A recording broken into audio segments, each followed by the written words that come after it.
Amara, why are you denying me? I'm your mother for God's sake. I don't know you. You are not my mother. Stop saying lies.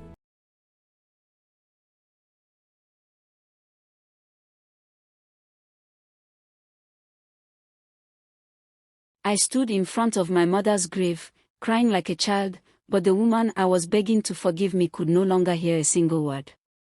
This is my story, the story of how I treated the only person who truly loved me. There are girls who dream of working hard and building something great. And then there are girls like Amara. From the time she was old enough to understand what comfort meant, Amara had decided one thing very clearly in her heart: she was not going to suffer. Not one day. Not 1 hour. Not even 1 minute. While other children helped their parents with chores before school, Amara was still lying in bed, staring at the ceiling, thinking about a life where everything came easy. Where she would wake up in a big house, wear fine clothes, eat good food, and never, not ever, have to lift a single finger to get any of it. That was Amara's dream. Not a dream built on hard work or sacrifice. A dream built on wanting. Just wanting, and nothing else. Her mother, Mama Ngozi, was the complete opposite. Mama Ngozi was a small, strong woman with rough hands and a soft heart. She woke up before the sun every single morning. She washed other people's clothes, sold vegetables at the market, mended torn fabric for neighbors, and carried heavy loads just to put food on the table and keep Amara in school. She never complained. She never sat down and said, "I am tired," even on the days when her back ached so badly she could barely stand straight. She simply worked, because she believed with everything inside her that if she sacrificed enough today, her daughter would have a better tomorrow. What Mama Ngozi did not know, what she could not see through all that love, was that her daughter was watching all that hard work and deciding it was something to be ashamed of, not something to be inspired by. Amara hated everything about their life. She hated the small house with its thin walls. She hated the simple meals her mother cooked. She hated walking to school when other children arrived in cars. She hated the way her mother's hands looked, dry and cracked from all the washing. She hated the old, faded dresses Mama Ngozi wore. Most of all, she hated that people could look at them and immediately know they were poor. At school, she watched girls like Sandra and Vivian, girls whose fathers had money, whose mothers wore gold earrings and spoke in polished voices, and something burned inside Amara. Not the kind of burning that makes you work harder. The kind that makes you bitter. The kind that turns a young girl's heart into something cold and ungrateful.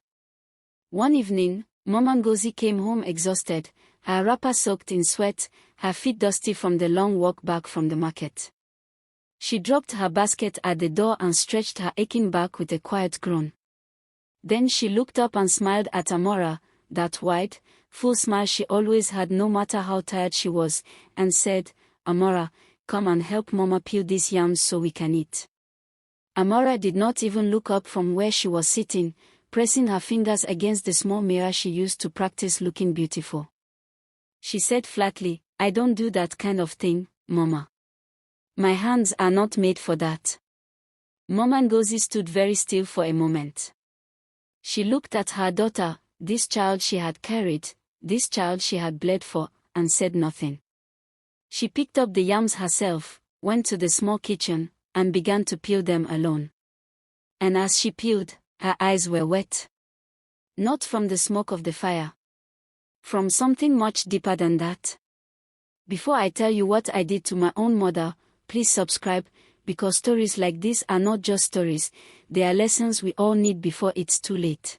As Amara grew older, the lazy pride inside her grew right along with her, bigger, louder, and meaner. By the time she was 17, she had built a whole personality around the idea that suffering was for people who did not know better, and she knew better. She spent her days watching the rich girls in school, studying how they walked and talked and laughed. She practiced their manners in the mirror. She borrowed styles she could not afford and spoke about things she had never experienced. She was building an image, a false, expensive image, brick by brick, and she was determined that nothing from her real life, especially not her poor, hardworking mother, would ever crack that image. At home, Amara treated Mama Ngozi less like a mother and more like an inconvenience she had not yet found a way to escape. She refused to help with any chore. When Mama Ngozi asked her to sweep, she would roll her eyes and walk away. When her mother cooked and called her to eat, Amara would wrinkle her nose and say, "This food again. Don't you know how to make something better?" She said these things the way a person throws away a used piece of paper, casually, without thinking twice, without looking to see where it lands. But every word landed. Every single one. Mama Ngozi would absorb them quietly, go back to the kitchen, and say nothing. The neighbors could see it. The woman who sold pepper next door once told Mama Ngozi, "You are too soft with that girl. She is eating your love and spitting it back in your face." Mama Ngozi shook her head and said, "She is my daughter. I will love her until she understands." The worst day came on a Saturday morning when Mama Ngozi had to go to the market early. She was dressed in her everyday wrapper, her hair tied back simply, her basket balanced on her head. As she passed the sitting room, she saw Amara's friend Vivian sitting there, a girl from school whose family had money and status. Mama Ngozi smiled and greeted her warmly. "Good morning, Vivian. You are welcome in our home." Vivian smiled politely. But Amara, who was standing right there, looked at her mother from head to toe, and something cruel flashed across her face. She turned to Vivian and said, "Don't mind her. She's just the woman who cooks here." The words fell like a stone into still water. Vivian's smile froze. Mama Ngozi's basket almost slipped from her head. She steadied it, looked at her daughter for one long, quiet moment, then walked out of the house without a word.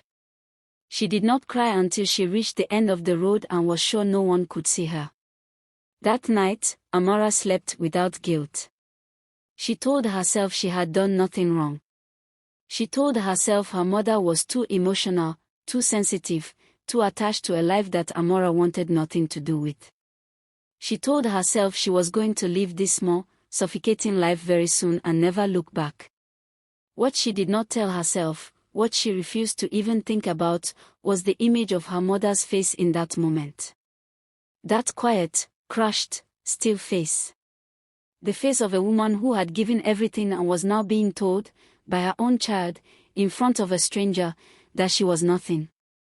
Amara pushed that image far back into the corner of her mind and locked it there. She would not open that corner for a long, long time. But when she finally did, it would destroy her. There are moments in a person's life that cannot be taken back. Moments that hang in the air long after they are over, like smoke after a fire. Amara had many such moments with her mother. But there was one specific, terrible afternoon, that became the moment everything changed. It started simply enough. Amara had been invited to a small gathering by some of the wealthier girls from school. It was nothing grand, just an afternoon at Sandra's house, with good food and music and laughter. But to Amara, it was everything. It was a taste of the life she believed she deserved.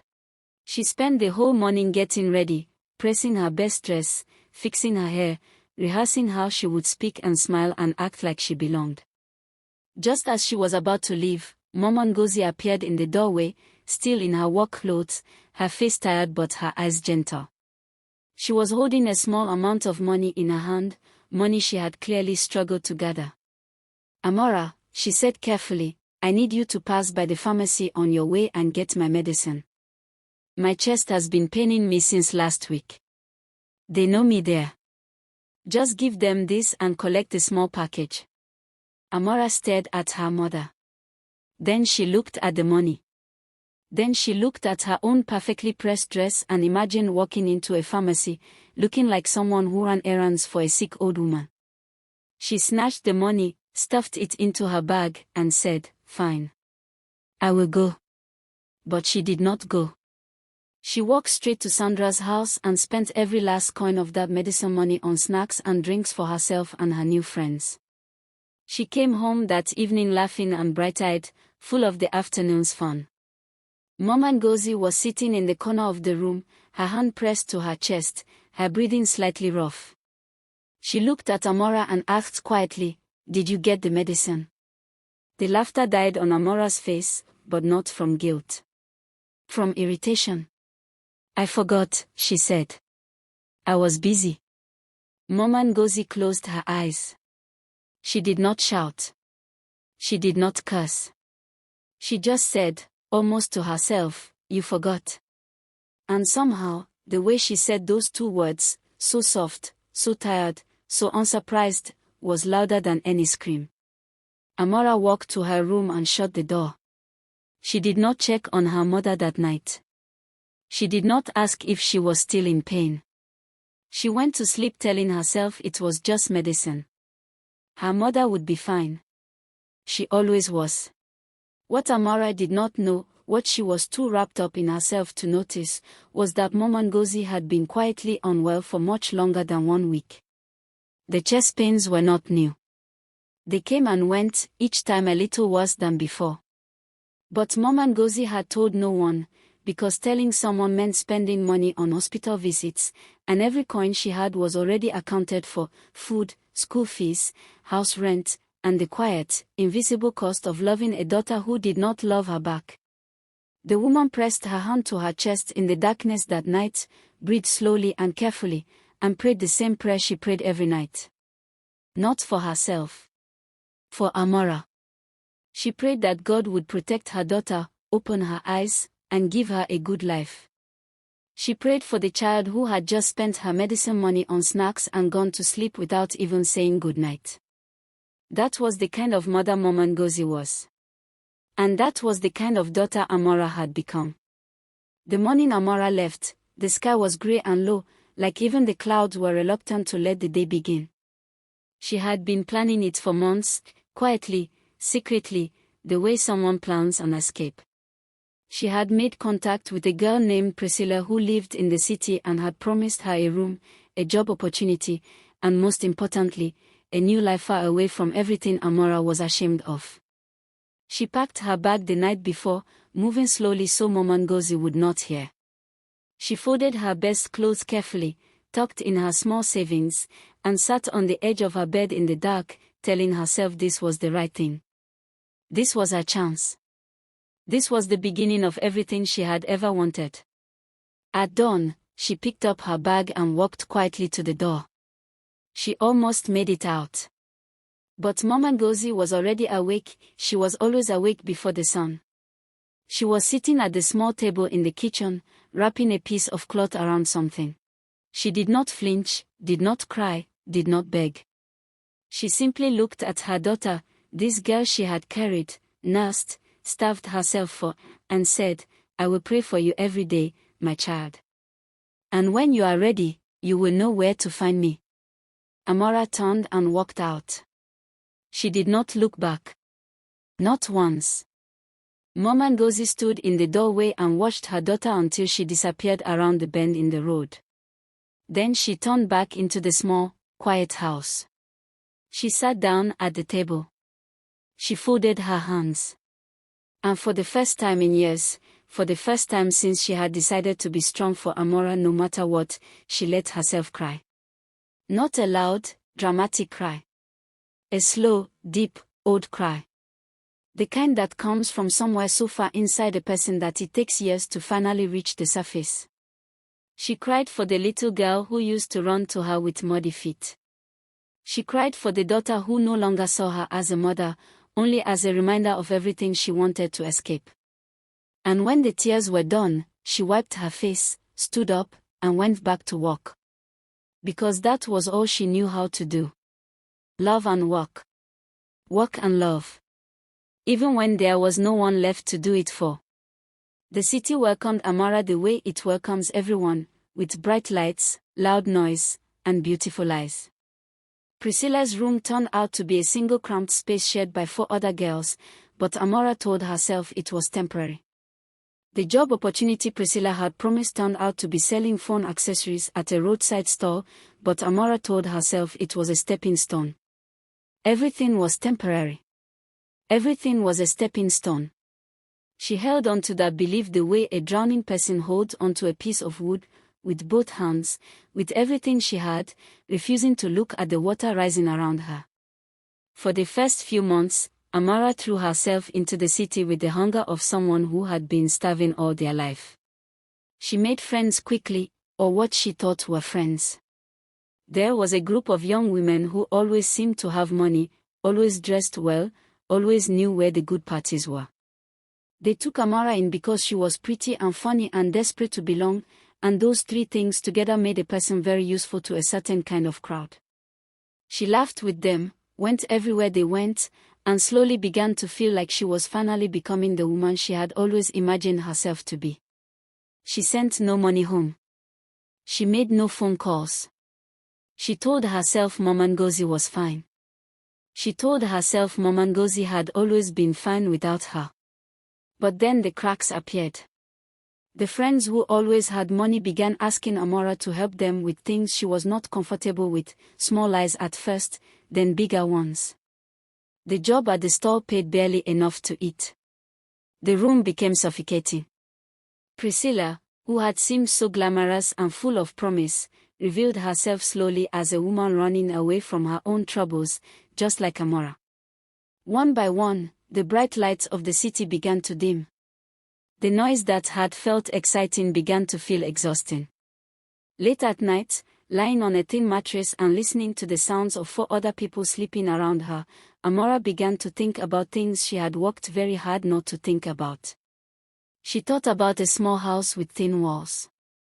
She thought about the smell of soup cooking on a small stove. She thought about a woman with cracked hands who woke up before the sun and loved her without condition or explanation. She did not call it missing. She refused to call it that. But on a cold, quiet night when the city felt loneliest, she reached under her mattress and pulled out the last thing she had taken from home, the small piece of cloth Mama Ngozi had wrapped the bread and eggs in on the morning she left. She did not know why she had kept it. She had not thought about it since she arrived.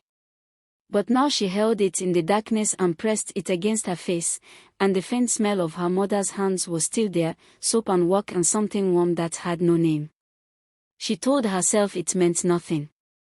She put it back under the mattress. But she lay awake for a very long time after that, staring at the ceiling, listening to her own heartbeat, which sounded, for the first time in years, like it was asking her a question she was not ready to answer. If you're still watching, take a moment to subscribe, because stories like this remind us not to make the same mistakes before it's too late. Months became a year. A year became 2. Amara's life in the city did not get better, it got smaller. The glamorous friends drifted away one by one when they realized she had nothing to offer them. The job at the store ended when the owner closed his business. For several weeks, Amara survived on borrowed food and borrowed time, too proud to admit she was struggling, too ashamed to call anyone from home. She moved from one temporary arrangement to the next, always carrying that same stubborn belief that things would turn around, that the life she had imagined for herself was just around the next corner. But the corner kept moving. And Amara kept chasing it, getting more tired with every step. She got a new job eventually, cleaning offices at night, which was exactly the kind of hard, invisible, unglamorous work she had always sworn she would never do. She did it quietly, telling no one. She mopped floors and scrubbed toilets in the dark hours when the important people had gone home, and she thought about her mother constantly now. She thought about Mama Ngozi's hands, how she had once looked at those hands with shame, and how she now understood, in the deepest part of her body, what those hands had cost. She thought about the mornings she had refused to sweep the floor or peel the yams, and she felt something sour and heavy settle in her chest. It was guilt. Real, proper guilt. Not the kind that comes and goes quickly. The kind that moves in and starts rearranging the furniture inside you. She finally called home on a Tuesday evening, sitting outside the office building on a concrete step, her mop bucket beside her. An old neighbor, Mama Caro, answered the phone, because Mama Ngozi did not have a phone of her own. Amara asked how her mother was. There was a pause on the other end. Then Mama Koro said carefully, "She is managing, my daughter. Come home when you can." The way she said it, that particular way adults say things when they are hiding the bigger truth, made something cold move through Amara's chest. She asked again. "Is she okay? Is she sick?"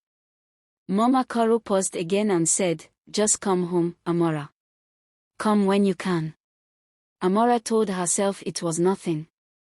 She told herself old neighbors always sounded like that, always dramatic, always making small things sound bigger than they were. She went back to work. She mopped the floors. She told herself she would call again next week. She did not call next week. She did not call the week after. She kept meaning to, kept putting it off, kept finding small reasons to delay. The truth was, and she would not admit this even to herself, the truth was that she was afraid. Not afraid of what she would hear. Afraid of what she would feel. Because somewhere beneath all the years of pride and running and pretending, Amara had begun to understand something slow and terrible. That she had been wrong. That the woman she had spent her whole young life being ashamed of was the only truly good thing that had ever been in it. And that knowing was heavy. So heavy that some days it was hard to stand up straight underneath it. It came on a Thursday morning, while Amara was getting ready for another long night shift. Her phone buzzed on the floor beside her mattress. It was a number she did not recognize. She almost did not answer. But something, some quiet, insistent thing inside her, made her pick it up. The voice on the other end was a young man who introduced himself as the son of Mama Koro. He spoke slowly and carefully, the way people speak when they are carrying something too big for words. He said, "Amara, I am calling because your mother is in the hospital. She has been there for 3 weeks now. It is her heart. It is very serious. You need to come home." The phone nearly fell from Amara's hand. 3 weeks, she said. She has been in the hospital for 3 weeks and nobody called me.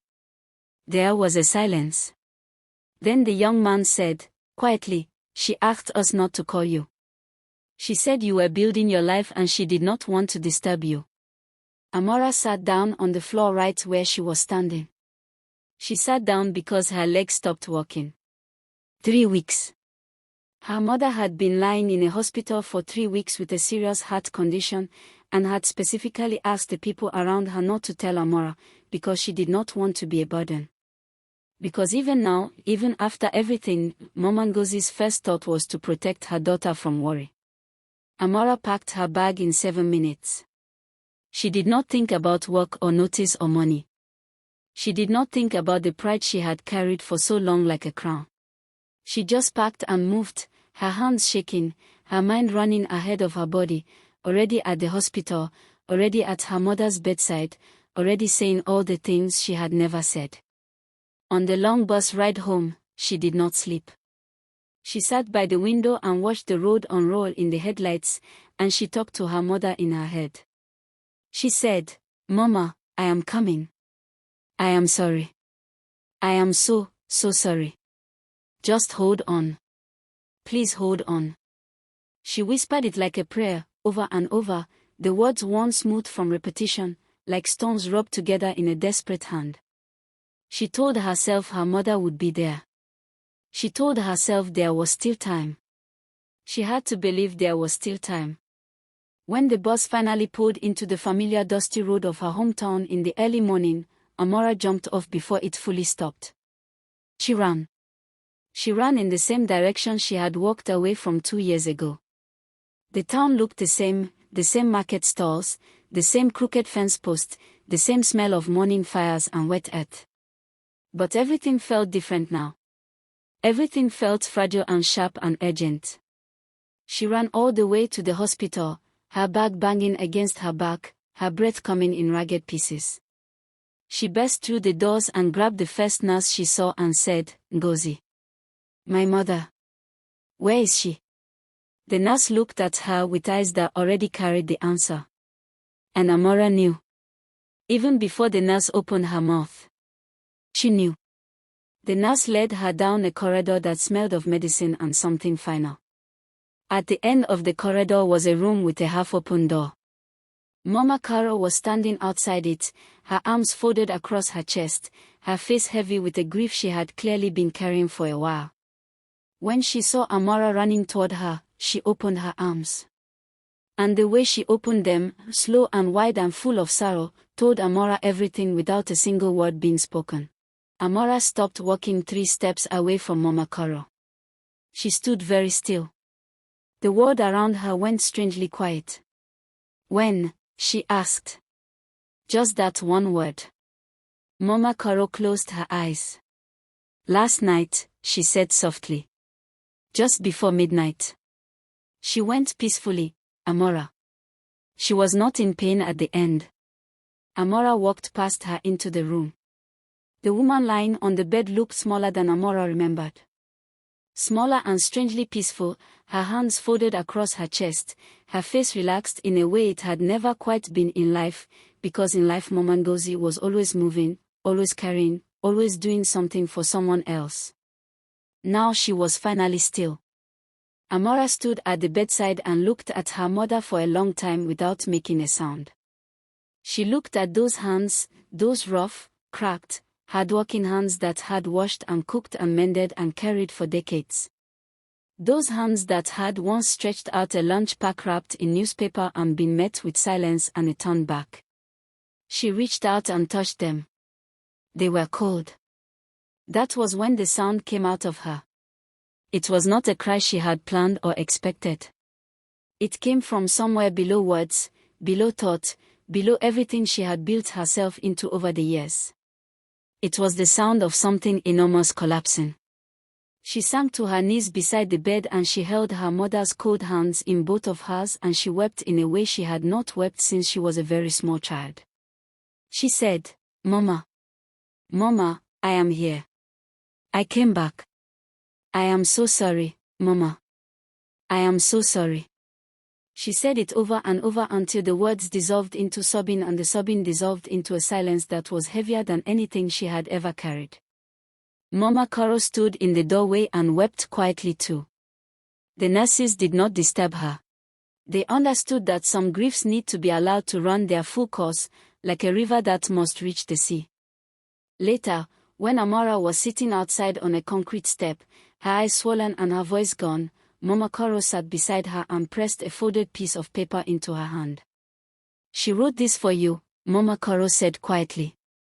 "She wrote it 2 weeks ago, when she still had the strength to hold a pen. She made me promise to give it to you." Amara unfolded the paper with shaking hands. The handwriting was her mother's, large and uneven, the handwriting of a woman who had not been to school for long but had made sure her daughter was. It said, "My dear Amara. Do not cry too long. You are my greatest work, even when you did not know it. I forgive you for everything, my child. I forgave you a long time ago. Now forgive yourself. And live well. All my love, your mama." Amara read it 3 times. Then she pressed it to her chest and looked up at the sky, pale blue and wide and completely indifferent, and she let out one long, shaking breath that carried everything in it. Every cruel word. Every turn back. Every wasted morning.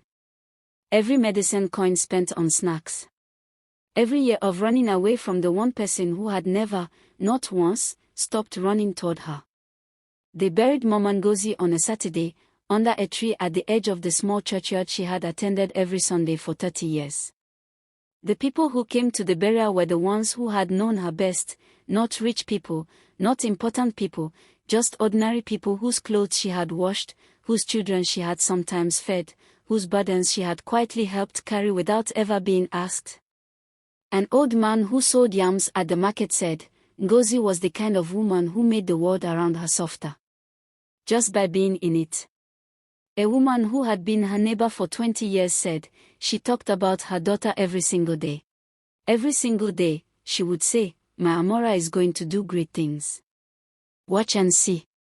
Every word landed on Amara like a stone. She stood at the graveside in a dress she had bought in the city, surrounded by people who had loved her mother faithfully, and she felt like the poorest person there. After everyone had gone, Amara stayed. She sat on the ground beside the grave the way a child sits beside a sleeping parent, close and small and quiet. The sun moved across the sky above her, and she did not move. She pressed her hand flat against the fresh earth and talked. She talked for a long time. She told her mother about the city, about the fake friends and the night shifts and the cold mattress. She told her about the piece of cloth she had kept under her mattress and pressed to her face in the dark. She told her about the night she had finally understood what those rough, cracked hands meant, not embarrassment, never embarrassment, but love in its purest and most exhausting form. She told her mother everything she had swallowed for years, everything she had been too proud and too foolish to say when there was still time to say it. The earth was quiet and patient beneath her hand. It did not answer. It simply received. When she finally stood up to leave, she noticed something she had not seen before. There was a small bundle at the base of the grave marker, placed there by Mama Karo, who had known what it was. Amara picked it up and unwrapped it slowly. Inside was Mama Ngozi's old washcloth, folded neatly. And inside the cloth were two things, a photograph and a thin, warm bracelet. The photograph was of Amara at age 7, laughing with her whole body, her arms thrown wide, her head tilted back, free and unself-conscious and completely happy. On the back of the photograph, in her mother's uneven handwriting, were 4 words, my reason. My everything. The bracelet was one Amara had made for her mother out of twisted grass when she was 8 years old, a child's clumsy gift, the kind of thing most mothers throw away. Mama Ngozi had kept it. For all those years, through the cruelty and the silence and the abandonment, she had kept it. Amara walked back through her hometown slowly, the photograph in one hand and the bracelet in the other. She passed the market where her mother had sold vegetables. She passed the road where Mama Ngozi had carried the heavy laundry basket alone. She passed the school gate where a 12-year-old girl had grabbed a lunch pack and walked away without a word. At each place, she stopped. She breathed. She let the memory sit in her fully, without running from it. And then she made a decision, not a loud, dramatic decision, but a quiet one, the kind that changes everything. She would go back to the city. She would build a real life, the right way, not to escape where she came from, but to honor it. She would work hard. She would be kind. She would never, for as long as she lived, be ashamed of a person who loved her. She would carry her mother's name like a lantern, and she would make sure its light fell on everyone she met. And that was how Amara finally grew up. Not in the city, with its bright lights and beautiful eyes. Not in the years of pride and cruelty and running. But right there, in the dust of her hometown, beside a grave, holding a grass bracelet that a dead woman had kept for 20 years as proof that her daughter, her difficult, ungrateful, searching, lost daughter, had once, a long time ago, known how to love. The mother was gone. But the love was still there. It had never left. It had simply been waiting, the way good things always wait, patiently, quietly, with more faith than the person it was waiting for had ever deserved. If this story touched your heart, don't forget to subscribe, because someone out there needs to hear this before they lose the chance to say I'm sorry.